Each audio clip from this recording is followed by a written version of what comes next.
ఈ ప్రపంచంలో మాట్లాడకుండానే వేల మందిని మార్చేసిన ఒక వ్యక్తి ఉన్నాడంటే ఆ శక్తి మాటల్లో కాదు, మౌనంలో ఉందంటే మీరు నమ్మగలరా?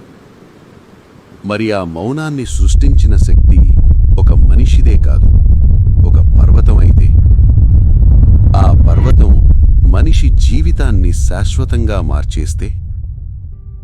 దక్షిణ భారతదేశంలో కాలాన్ని కూడా ప్రశ్నించేలా నిలిచిన ఒక పర్వతం ఉంది. అది అరుణాచలం. కేవలం కొండ కాదు, ఒక జీవంతమైన శక్తి. శివుడే అగ్నిరూపంలో నిలిచిన స్థలం అని పురాణాలు చెబుతాయి. కానీ నిజమైన రహస్యం ఇప్పటికీ చెప్పని ఒక కథలో దాగుంది. 1879 మధురైలో జన్మించిన ఒక సాధారణ బాలుడు, పేరు వెంకటరామన్. అతని జీవితం సాధారణంగానే సాగుతోంది, ఒకరోజు వరకు. ఆ రోజు వెంకటరామన్కు ఒక భయంకరమైన అనుభూతి.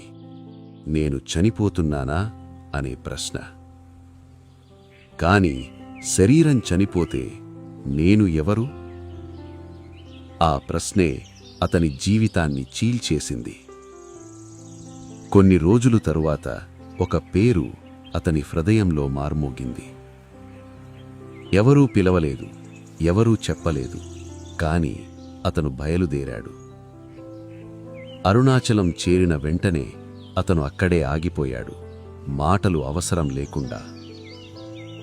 రోజులు, నెలలు, సంవత్సరాలు అతను మాట్లాడలేదు, కాని ప్రజలు రావడం ఆపలేదు.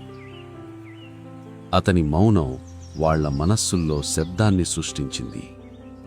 రమణ మహర్షి అన్న పేరు వచ్చింది, కాని ఆయన ఎప్పుడూ గురువని అనుకోలేదు. నేను ఎవరు అనే ప్రశ్నే ఆయన బోధన.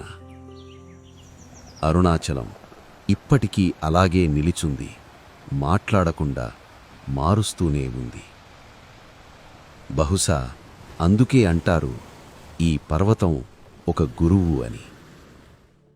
రమణ మహర్షి వెళ్ళిపోయారు, కాని మౌనం ఇప్పటికీ మిగిలే ఉంది. మీరు సమాధానాలను వెతుకుతున్నారా? లేదా మీరు నిజంగా మీరు ఎవరో తెలుసుకోవడానికి సిద్ధంగా ఉన్నారా?